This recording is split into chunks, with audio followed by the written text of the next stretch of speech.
காலை நேரம் Bible hour presented by the National Bible College. கிறிஸ்துவின் சபையார் உங்களை வாழ்த்துகிறார்கள். Satellite Bible School. வணக்க நேயர்களே, கிறிஸ்துவுக்குடன் சகோதர சகோதரிகளே, அன்பு வேத மாணவர்களே, மீண்டும் இந்த நிகழ்ச்சியில் உங்களை சந்திப்பதிலே மிகுந்த மகிழ்ச்சி. தொடர்ந்து நீங்கள் படித்துக் கொண்டு வருகிற இந்த ஆரோக்கியமான உபதேசம் உங்களுக்கு மிகவும் பிரயோஜனமுள்ளதாக இருக்கும் என்று நம்புகிறோம். நாம் தொடர்ந்து தி சர்ச் மேனுவல்ஸ், அதாவது சபையினுடைய கையேடுகளை குறித்து தொடர்ந்து நாம் படித்துக் கொண்டு வருகிறோம். அதன் தொடர்ச்சியாக இன்றைய நாளிலே 8வது பாடமாக நாம் செய்த நீதியின் கிரியைகளின்படி தேவன் நம்மை ரட்சியாமல் அவருடைய மகா பெரிய கிருபையினாலும் மறுஜென்ம முழுக்கினாலும் தேவன் நம்மை ரட்சித்தார் என்று அப்போஸ்தலனாகிய பவுல் தீத்துவுக்கு எழுதுகிறார். இன்றைக்கு நாம் எப்படி ரட்சிக்கப்பட முடியும், தேவனுடைய கிருபை எப்படிப்பட்டதா இருக்கிறது என்பதை குறித்து இன்றைய நாளிலே நாம் படிக்க இருக்கிறோம். நாம் படிக்கிறோம் யோவான் எழுதிய சுவிசேஷம் அதிகாரம் 3:16. தேவன் தம்முடைய ஒரே பேரான குமாரனை விசுவாசிக்கிறவன் எவனோ அவன் கெட்டு போகாமல் நித்திய ஜீவனை அடையும்படிக்கு அவரை தந்தருளி இவ்வளவா உலகத்தில் அன்பு கூர்ந்தார் என்று அந்த வசனத்தில் நாம் படிக்கிறோம். இன்றைக்கு தேவனுடைய கிருபையானது நம்முடைய நீதியின் கிரியைகளை விட பெரியதா இருக்கிறது. எனவே நீங்களும் தேவனுடைய கிருபை பெற்றவர்களாய் ரட்சிக்கப்படும்படிக்கு ஆயத்தமாயிருங்கள். இன்றைய நாளிலே வேத வசன ஆதாரங்களோடும் மற்றும் தீத்துக்கு எழுதின நிருபத்திலிருந்து தொடர்ந்து நாம் படிக்க போகிறோம். எனவே அன்பு வேத மாணவர்களே, சொல்லப்படுகிற இந்த மெய்யான ஆரோக்கியமான உபதேசத்தை நீங்கள் கேளுங்கள், கேட்டு பயன்பெறுங்கள். தேவனுடைய கிருபை பிரசன்னமாய் இருக்கிறது. அந்த கிருபையை பெற்றவர்களாய் ரட்சிக்கப்படுங்கள், நித்திய ஜீவனுக்கு என்று தகுதி பெறுங்கள். இன்றைய நாளிலும் கூட நமது போதகர் டாக்டர் பீட்டர் சாலமனை அவர்கள் நற்செய்தி அளிப்பார். வணக்கம். தேசிய வேதாம கல்லூரி மாணவ கண்மணிகளே, தோழர்களே, அருமை பெற்றோரே, உலகளாவிய என் தமிழ் சொந்தங்களே, தி நேஷனல் பைபிள் காலேஜ் வழங்கும் ஆன்லைன் வகுப்புக்கு உங்களை வரவேற்கிறதுல மகிழ்ச்சி அடைகிறேன். இந்த நாட்களில் பவுல் அப்போஸ்தலர் தீத்துவுக்கு எழுதின பொதுவான நிருபத்தை படித்துக் கொண்டிருக்கிறோம். ஒவ்வொரு வசனத்தை படிக்கும் போதும் நம்முடைய நெஞ்சின் மீது கீறல் விழுந்தது போல, நெஞ்சு வலிக்கிறது போல, நஷ்டப்பட்ட ஒரு மனிதனைப் போல நம்முடைய உணர்வுகள் மாறுகிறது. கர்த்தருடைய வசனத்தை கையில் நம்முடைய சொந்த மொழியில் படித்து பார்க்கிற நமக்கு என்ன நடக்கிறது நம்மை சுற்றிலும் என்ற கவலை பெருகுவதை நீங்கள் உணர்வீர்கள். சகோதரர்களே, காட்டிலே சிங்கம் கர்ஜிக்கிறது, யார் பயப்படாதிருப்பான் என்று ஆமோஸ் கேட்கிறார். When the lion is roaring in the forest, who shall not be fear? அன்பு தோழர்களே, நம்முடைய வீட்டுக்கு பக்கத்தில் ஒரு சிங்கம் வந்து கர்ஜித்தா என்ன செய்வோம்? முதலாவது நம்முடைய வீட்டுக்குள்ளே வந்து கதவை பூட்டிக் கொள்வோம். அதற்கு பிறகு யோசிப்போம் அதை விரட்டுவதற்கு என்ன வழின்னு. அதுபோல சபைக்குள்ள வாழ்கிற நீங்களும் நானும் அந்த சபை சரியில்லை, தவறாக போகிறது என்று தெரிந்து கொண்ட உடனே அதை திருத்துவதற்காக நாம் ஒவ்வொருவரும் முயற்சி எடுக்க வேண்டும். காரணம், காட்டில் இருக்கிற சிங்கம் போல தான் சாத்தானும் இருக்கிறான். 1 பேதுரு 5ஆம் அதிகாரம் 8வது வசனத்தில் படிக்கிறோம், உங்கள் எதிராளியான பிசாசானவன் கெர்ஜிக்கிற சிங்கம் போல எவனை விழுங்கலாமோ என்று சுற்றி வகை தேடி அலைகிறான். சிங்கம் இருந்த இடத்துல இல்லையா, உன்னை தேடிக்கிட்டே இருக்கான். எங்க இருக்கன்னு தேடிக்கிட்டே இருக்கான். எப்படியாவது உன்னை வீழ்த்தும்படியாக விரும்புதான், விழுங்கும்படியாக விரும்புதான். அன்பு தோழர்களே, இதையெல்லாம் நாம் மனதால புரிந்து கொண்டு பவுல் எழுதின இந்த தீத்துக்கு எழுதின இந்த சிறிய புத்தகத்தை நம்ம படிக்கிறோம். அந்த வகையில் இன்னைக்கு 3வது அதிகாரம் 5வது வசனம், நாம் செய்த நீதியின் கிரியைகள் நிமித்தம் அவர் நம்மை ரட்சியாமல் தமது இரக்கத்தின்படியே மறுஜன்ம முழுக்கினாலும் பரிசுத்தாவினுடைய புதிதாக்குதலினாலும் நம்மை ரட்சித்தார். இந்த வசனத்தை 1000 முறை படித்தவர்கள் இருக்கிறார்கள். எல்லா கத்தோலிக்கர்களும், புராட்டஸ்டன்ட் சபை மக்களும், பெந்தேகோஸ்தே சபை மக்களும் நன்றாக படித்திருக்கிறார்கள். இந்த ஒரு வசனத்துக்குள்ள நம்முடைய ரட்சிப்பு என்பது எங்கே துவங்குகிறது, அங்கே என்ன நடக்கிறது, அந்த ரட்சிப்பை பெறுவதற்கு மனிதர்களாகிய நீங்களும் நானும் உழைத்தோமா, பாடுபட்டோமா, அதற்காக ஏதாவது முன்ஜென்ம காலத்தில் நன்மை செய்து இருக்கிறோமா? எதுவுமே கிடையாது. Nothing from the part of man, absolutely from the God's part we are saved. நாம் தேவனாலே, அவருடைய கிருபையினாலே ரட்சிக்கப்பட்டிருக்கிறோம். சகோதரர், ரட்சிப்பை குறித்து பேசும்போது எபேசியர் 2ஆம் அதிகாரம் 8வது வசனம், கிருபையினாலே விசுவாசத்தை கொண்டு ரட்சிக்கப்பட்டீர்கள். அதனால்தான் மனிதர்கள் எந்த முயற்சியும் செய்ய முடியாது. நீங்கள் உயரமான மலைகளுக்கு ஏறி சென்று 40 நாட்கள் அங்கே ஒற்றை காலில் நின்று குகையிலே வாழ்ந்து முற்படுக்கையிலே படுத்து இந்த தேசத்தினுடைய நீளம் அகலத்தை எல்லாம் நடந்து போனாலும் நீங்கள் ரட்சிக்கப்பட முடியாது. யூதர்கள் நியாயப்பிரமாணத்தை கைக்கொள்கிறதுனாலே அவர்கள் ரட்சிக்கப்பட முடியாது. ஞானிகளின் ஞானம் போதாது, சவுந்தரவாணியின் சவுந்தரம் போதாது, பலசாலியின் பலமும் போதாது. அப்படியான ரட்சிப்பு என்பது தேவனுடைய ஈவு. பாருங்கள், எபேசியர் 2ஆம் அதிகாரம் 9வது வசனம், ஒருவரும் பெருமை பாராட்டாதபடிக்கு இது கிரியைகளினால் உண்டானது அல்ல. இது கிரியினால் உண்டானது அல்ல என்ற வார்த்தைக்கு என்ன அர்த்தம்னா, மனிதனுடைய செயல், மனிதனுடைய முயற்சி, மனிதனுடைய மதம், அந்த மதத்திலே நீங்கள் வாழ்கிற முறை, இதனால நீங்கள் ரட்சிக்கப்படவில்லை. ஒரு தாய் தன் கையில ஒரு ஜெபமாலையை கையில் வைத்து அதை சரியாக உருட்டி ஒவ்வொரு மணிக்கு இடையில அவள் ஜெபம் பண்ணி கொண்டே இருக்கிறாள். அது ஒரு கிரியை. சகோதரர், நம்முடைய வாழ்க்கை முழுவதும் கடவுளை அவருடைய கண்ணில் மண்ணை தூவுவதற்கு மனிதன் எடுத்துக்கொள்கிற முயற்சி தான் அந்த கிரியை. Man is not saved by his work. எந்த ஒரு சூழலிலும், எப்படி 4 லட்சம் மைல் தூரத்தில் உள்ள சூரிய ஒளி பூமியில் உள்ள எல்லா மனிதருக்கும் சிறு ஓட்டை வழியாக கூட அது நுழைந்து தன் அடையாளத்தை காண்பிக்கிறது, தன்னுடைய கிரணத்தை வெளிப்படுத்துகிறது. அவ்விதமாக எல்லா மனுஷர் மீதும் அவர்கள் ரட்சிக்கப்படத்தக்கதாக தேவனுடைய கிருபையானது பிரசன்னமாயிருக்கிறது என்று தீத்து 2:11 தீத்து 3:4 நாம் படிக்கிறோம். The grace of God is appeared என்று சொல்கிறார். The favor and love of God being appeared என்று சொல்கிறார். தேவனுடைய கிருபை வெளியாக்கப்பட்டிருக்கிறதா, பிரசன்னமாயிருக்கிறதா? அன்பு தோழர்களே, மதங்கள் எல்லாவற்றிலும் மனிதர்கள் முயற்சியை காட்டுகிறது. எல்லா மதத்திலையும் நீங்க நல்லா செக் பண்ணி பாருங்க, எல்லா மதத்திலும் மனிதர்கள் முயற்சி செய்கிறார்கள். நாங்க எதுவுமே செய்யலனா, ஏன் மொட்டை அடிச்ச, ஏன் காவி உடுத்தின, ஏன் கூச்சல் போட்ட, முயற்சி மனிதனுடைய செய்கை. அது it's a work of man.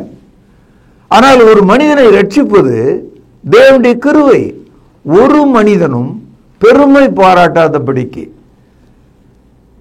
எந்த ஒரு சந்தர்ப்பத்திலும் மனிதர்கள் நான் ரட்சிக்கப்பட்டதுக்கு காரணம் எது அப்படின்னா, நான் தான், என் முயற்சி, என் சம்பளம், என்னுடைய படிப்பு, என்னுடைய கீழ்ப்படிதல், என்னுடைய தாழ்மை என்றெல்லாம் நீங்க நினைச்சிடக்கூடாது. தேவனுடைய ஈவு, கிருபையினாலே விசுவாசத்தை கொண்டு ரட்சிக்கப்பட்டீர்கள். இது தேவனுடைய ஈவு. ஒருவனும் பெருமை பாராட்டாதபடிக்கு என்று ஆண்டவர் சொல்கிறார். சகோதரர்களே, தீத்து 3ஆம் அதிகாரம் 5வது வசனம், நாம் செய்த நீதியின் கிரியின் நிமித்தம் அவர் நம்மை ரட்சிக்காமல் தமது இரக்கத்தின்படியே மறு ஜென்ம முழுக்கினாலும் பரிசுத்தாவினுடைய புதிதாக்குதலினாலும் நம்மை ரட்சித்தார். கத்தோலிக்கர்களும் புராட்டஸ்டன்ட் அமைப்பினரும் பெரிய கல்விமான்கள். உண்மையிலே அவர்கள் வேதாகமத்தை முறையாக 11 ஆண்டுகள் 20 ஆண்டுகள் படித்தவர்கள், பெரும் ஸ்காலர்ஸ் அவங்கெல்லாம். ஆனால் அவ்வளோ பெரிய கல்விமான்களாக இருந்தாலும் அவனுடைய கண்கள் மறைக்கப்பட்டிருக்கு.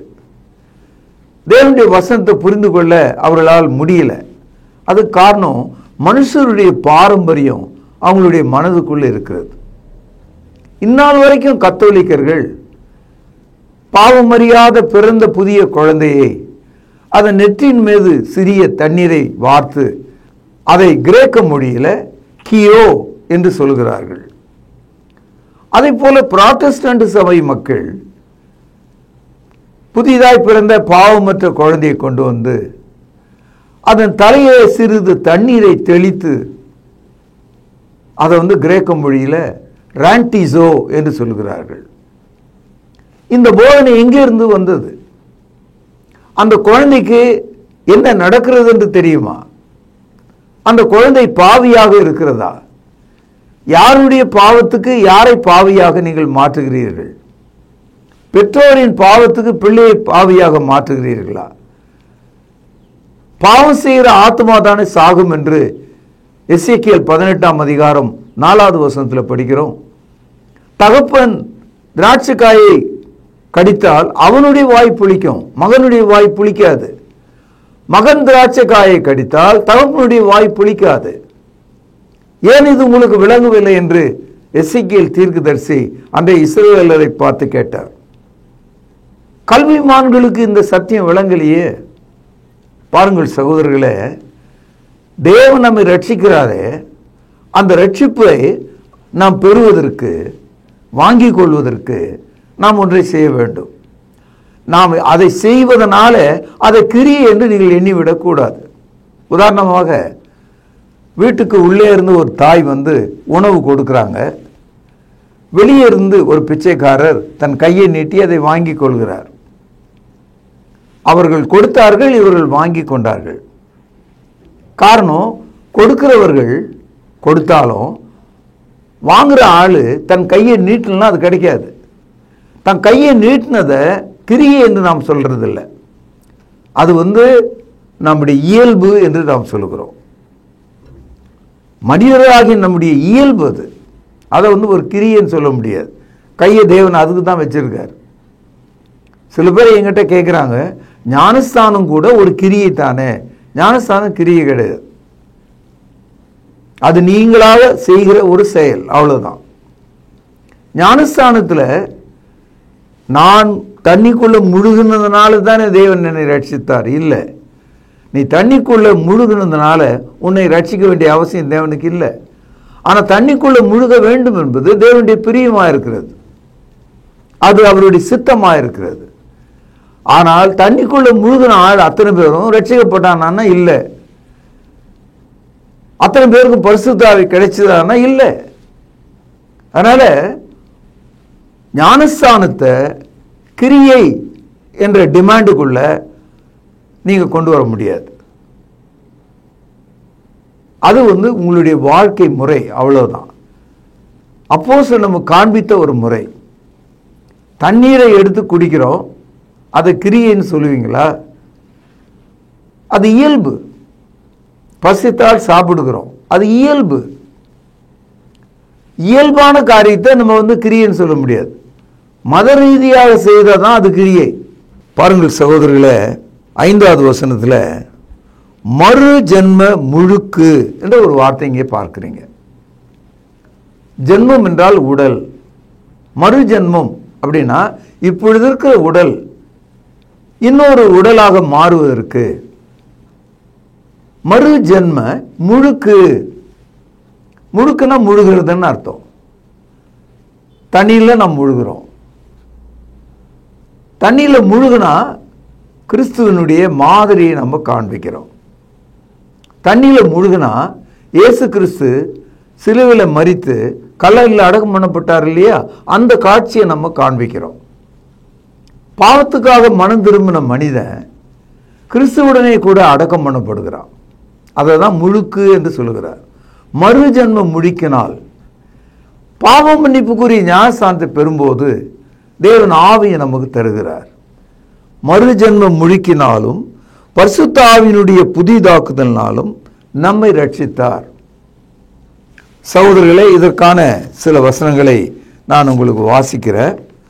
ரோமருக்கு எழுதிய நிருபம் 6வது அதிகாரம் 17வது வசனம், பக்கம் 214, புதிய ஏற்பாடு. முன்னே நீங்கள் பாவத்திற்கு அடிமைகளாயிருந்தும் இப்பொழுது உங்களுக்கு ஒப்புவிக்கப்பட்ட உபதேச சட்டத்திற்கு நீங்கள் மனப்பூர்வமாய் கீழ்ப்படிந்ததினாலே தேவனுக்கு ஸ்தோத்திரம். பாவத்தினின்று நீங்கள் விடுதலையாக்கப்பட்டு நீதிக்கு அடிமைகளானீர்கள். இந்த வசனம் என்ன சொல்லுதுன்னா, தேவனுடைய வார்த்தைக்கு நீங்கள் கீழ்ப்படிந்தீர்கள். பாவம் மன்னிப்பு என்பது ஒரு உபதேசம். Forgiveness of sin, it is a doctrine, it is a teaching. You wholeheartedly obeyed that form of teaching. உங்களுக்கு ஒப்புவிக்கப்பட்ட அந்த மாதிரியின் படியே, அந்த உபதேசத்தின் படியே நீங்கள் கீழ்ப்படிந்ததனால தேவனுக்கு ஸ்தோத்திரம். ஏன் அப்படி சொன்னார்னா, நீங்கள் உங்கள் பாவத்தினின்று விடுதலையாகி நீதிக்கு இப்பொழுது அடிமையாகி இருக்கிறீர்கள். ஒவ்வொரு முறையும் பாவியாக மனித ஞானஸ்தானம் பெறும்போது அவன் பாவத்துக்கு மரித்து நீதிக்கு அடிமையாக மாறுகிறான், ரட்சிக்கப்பட்டவனாக மாறுகிறான்.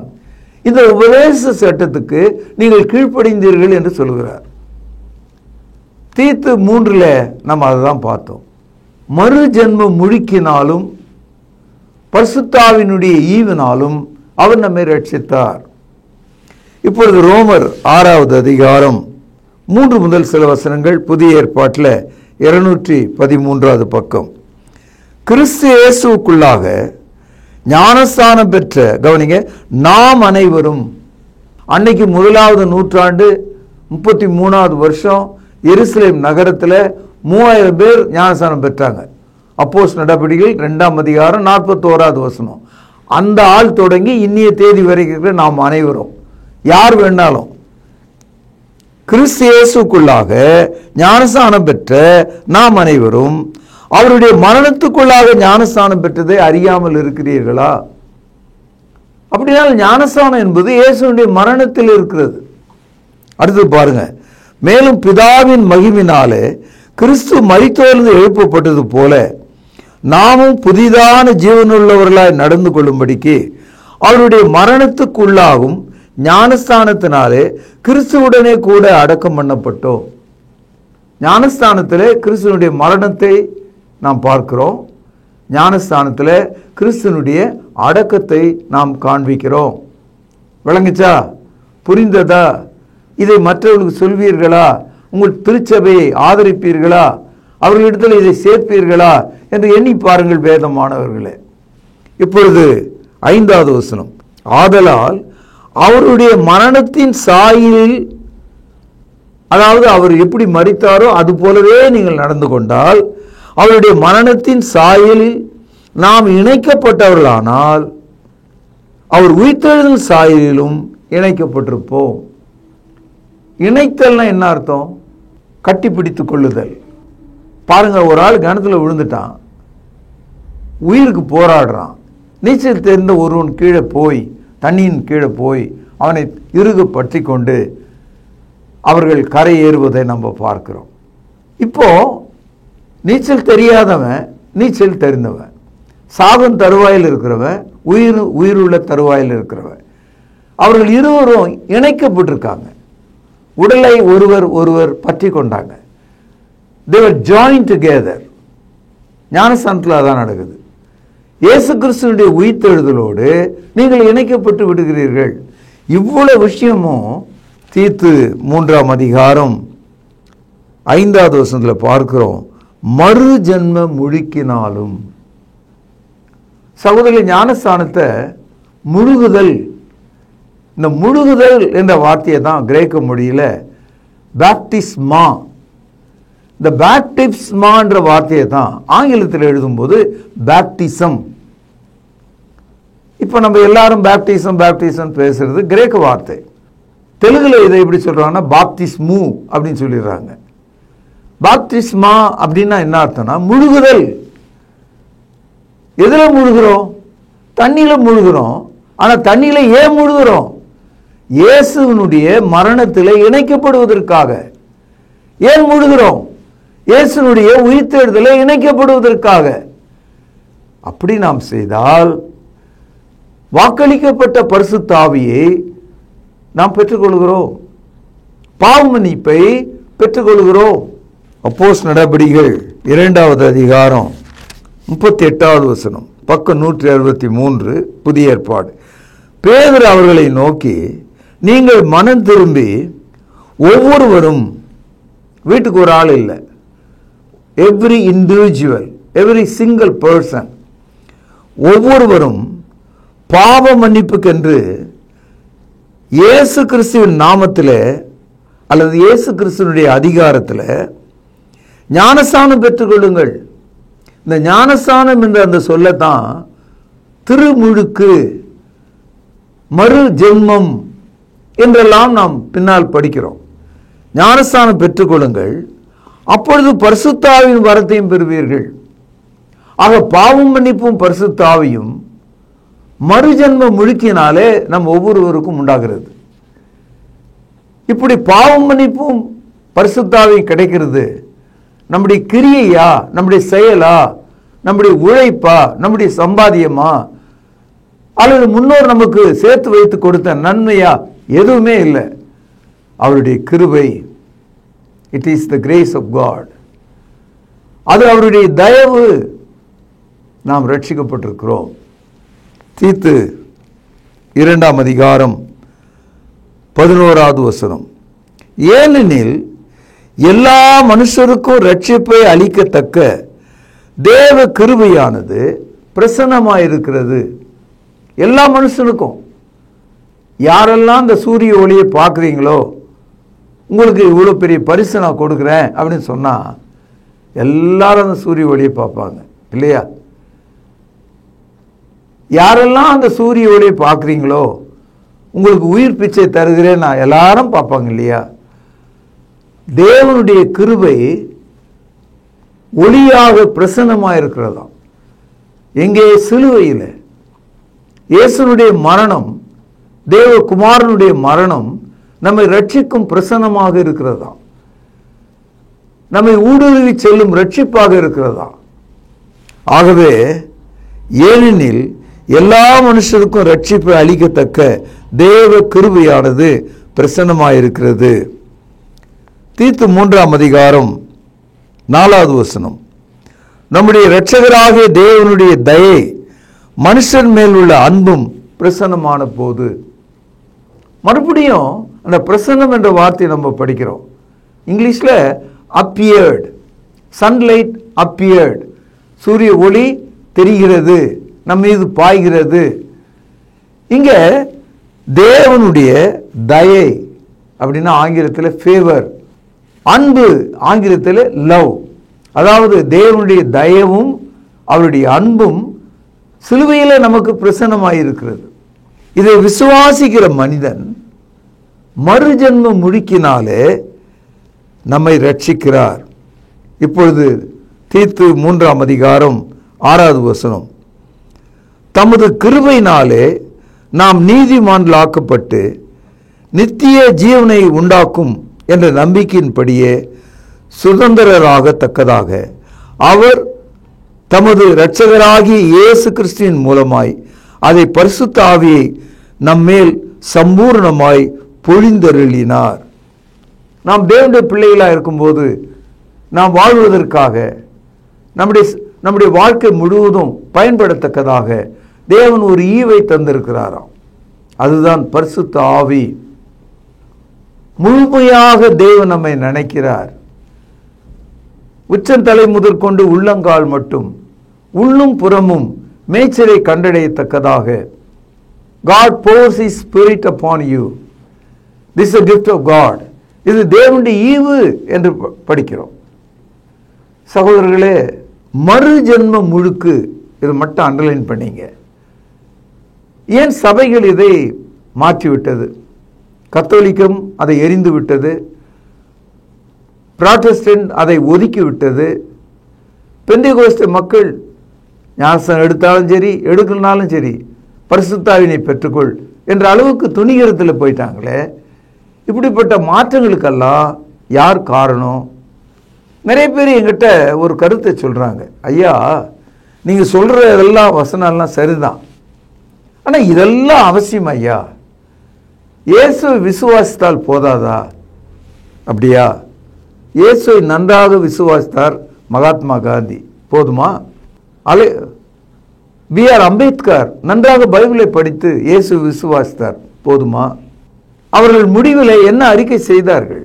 யாரை பின்பற்றி போனார்கள்? விசுவாசம் மட்டும் ஒரு மனிதனை ரட்சிக்கல, கிருபையும் சேரணும், அது தேவனுடையதாக இருக்கிறது. இந்த விசுவாசமும் கிருபையும் கூட ஒரு உபதேசத்தின் கீழே மறுஜென்ம முழுக்கினாலே தீர்மானிக்கப்படுகிறது. என் அன்பு சகோதரர்களே, இது தேவனுடைய ஈவு, இதை நீ விளங்கணும். நிறைய பேர் என்கிட்ட ஆர்கியூ பண்ணுறாங்க, என்ன சொல்கிறாங்க, எல்லாம் விடுங்க, இதெல்லாம் இப்போ யார் பார்த்துட்டு இருக்கோம்? சரி, ஏங்க தண்ணியை எடுத்து குடிக்கிறதுக்கு இதெல்லாம் யார் பார்த்துட்டு இருக்கோம்? எதை ஒன்றா குடிக்கலாமே அப்படின்னு நம்ம செய்கிறோமா? அந்த தண்ணி சுத்தமாக இருக்கிறதா? அதில் சோப்பு இருக்கிறதா? அதில் காரத்தன்மை இருக்கிறதா? விஷத்தன்மை இருக்கிறதா? எல்லாத்தையும் பார்த்து வடிகட்டி கொதிக்க வச்சு குடித்தும் கூட நமக்கு வாந்தி பேதி வருது. வாய் வழியாக சென்று ஆசனம் வழியாக கழிந்து போகிற சாதாரண தண்ணிக்கு இத்தனை யோசையோடு ஒரு மனிதன் நடப்பானால், மண்ணிலே பிறந்த மனிதன் விண்ணிலே வாழத்தக்கதாக, பாவ சுமைகளோடு மரிக்கிற மனிதன் பாவ பாரத்தை இழந்து விட்டு தேவனுக்கு பிரியமான வாழ்க்கை செய்யத்தக்கதாக, பரிசுத்தமுள்ளவனாய் இருப்பதற்கு நீங்கள் எத்தனை முயற்சிகளை எடுக்க வேண்டும்? நாம் கர்த்தருடைய வார்த்தையின்படி நடவாவிட்டால் யாருடைய வார்த்தையின்படி நடப்போம்? இயேசு சொன்னாரே, என் பிதா நடாத மரமெல்லாம் வேரோடு பிடுங்கப்படும், என் வார்த்தைகளை கேட்டு அதன்படி செய்கிறவன் பாக்கியவான் என்று சொன்னாரே. என் வார்த்தைகளை கேட்டு கன்மலையின் மேலே தன் வீட்டை கட்டின மனிதன் புத்தி உள்ளவன் என்று சொன்னாரே. வானமும் பூமியும் ஒழிந்து போகும், என் வார்த்தைகள் ஒழிந்து போகாது என்று சொன்னாரே. சத்தியத்தையே அறிவீர்கள், சத்தியம் உங்களை விடுதலையாக்கும் என்று சொன்னாரே. என் அன்பு தோழர்களே, how much it is important to obey gospel. சுவிசேஷத்துக்கு நாம் கீழ்ப்படிய வேண்டியது எவ்வளவு அவசியம் என்பதை நீங்கள் புரிந்து கொள்ளுங்கள். அன்பு தோழர்களே, அப்போஸ்தலர் நடபடிகள் ஒரு புத்தகம், 28 அதிகாரம், 2வது அதிகாரத்திலிருந்து 19வது அதிகாரம் வரைக்கும் நீங்கள் படித்து பார்த்தீங்கன்னா பல்வேறு விதமான மதங்கள், பல்வேறு விதமான மக்கள், பல்வேறு விதமான நிறங்கள், பல்வேறு விதமான கலாச்சாரங்கள். அங்கே யூதனும் இருக்கிறான், ரோமனும் இருக்கிறான், சமாரியனும் இருக்கிறான், தமஸ்குவை சேர்ந்தவனும் இருக்கிறான், அறிவாளியாகிய கிரேக்கர்களும் இருக்கிறாங்க. நீங்கள் அந்த 2ஆம் அதிகாரத்திலிருந்து 19ஆம் அதிகாரம் வரைக்கும் நீங்கள் படிச்சீங்கன்னா எல்லா சந்தர்ப்பத்திலும் திருமுழுக்கு பெற்றவர்கள் தான் ரட்சிக்கப்பட்டவர்கள் என்று அழைக்கப்பட்டிருக்காங்க. மொழி மாறலாம், இனம் மாறலாம், நிறம் மாறலாம், படிப்பு மாறலாம், அதிகாரம் மாறலாம், எண்ணங்கள் மாறலாம், ஆனால் ரட்சிப்பு மாறவில்லையே. இதை நான் எடுத்து உங்களுக்கு காண்பிக்கிறேன், நீங்க படிங்க. ஆணாக இருக்கலாம், பெண்ணாக இருக்கலாம். ரட்சிக்கப்பட என்ன செய்ய வேண்டும் என்று கேட்கும்போது நீங்கள் மனம் திரும்பி பாவ மன்னிப்புக்கென்று ஞானஸ்நானம் பெற்றுக்கொள்ளுங்கள், அப்பொழுது நீங்கள் ரட்சிக்கப்படுவீர்கள். மார்க் 16ஆம் அதிகாரம் 16வது வசனம், விசுவாசம் உள்ளவனாகி ஞானஸ்நானம் பெற்றவன் ரட்சிக்கப்படுவான். சகோதரர்களே, ஞானஸ்நானம் இல்லாம ரட்சிப்புக்குள்ள நீங்க வர முடியாது. கிறிஸ்துவாகிய அந்த சரீரத்துக்குள்ள நீங்கள் வர முடியாது. பாவ மன்னிப்பை பெற முடியாது. பரிசுத்த ஆவியை நீங்கள் பெற்றுக்கொள்ள முடியாது. என் அன்பு தோழர்களே, ஒரு பெரிய டேபிள் மேல ஒரு 4-5 டாக்டர்கள் ஒரு மனிதனை கிடத்தி அவனுடைய இருதயத்தை திறந்து அடைப்புகளை நீக்குகிறார்கள். அதை தான் ஓப்பன் ஹார்ட் சர்ஜரி என்று சொல்றாங்க. அது மாதிரி இந்த காலையிலே நான் உங்களை ஒரு டேபிள் மேலே படுக்க வைத்து நீங்கள் யார் என்பதை உங்களுக்கு நான் காண்பிக்கிறேன். இந்த வசனத்தை புரிந்து கொள்ளும்படியாக உங்களை நான் கெஞ்சுகிறேன். அப்போஸ்தலர் நமக்குன்னு போதித்த ஒரு முறை இருக்கிறது. அந்த முறைமையின்படி நடவாதவங்களோட நீங்க ஐக்கியம் வைத்துக் கொள்ளாதீங்க, அவங்களை விட்டு விலகிடுங்கன்னு சொல்றார். அதனால்தான் நம்ம அப்போஸ்தலருடைய உபதேசமா என்று கேட்கிறோம், அப்போஸ்தலர் நமக்கு போதித்த மாதிரியா என்று கேட்கிறோம். அப்பதான் அந்த ரட்சிப்பை பற்றிய அறிவு நமக்கு தெளிவாக இருக்கும்.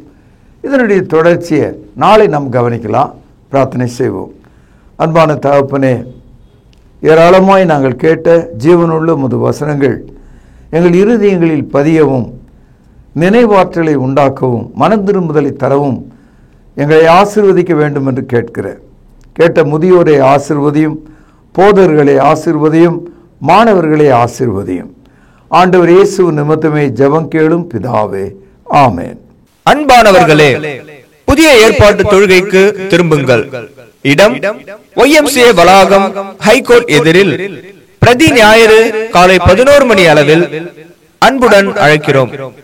Come and worship with us every Sunday at 11 AM, YMCA Hall, opposite High Court, Parish Corner. கர்த்தாவே, தேவர்களில் உமக்கு பானவர் யார்? வானத்திலும் பூமியிலும் உமக்கு பானவர் யார்? உமக்கு பானவர் யார்? உமக்கு பானவர் யார்? வானத்திலும் பூமியிலும் உமக்கு பானவர் யார்? வானத்திலும் பூமியிலும் உமக்கு பானவர் யார்?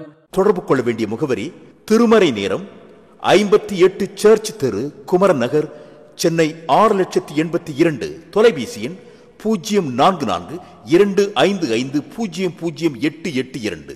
செல்போன் 9385500882.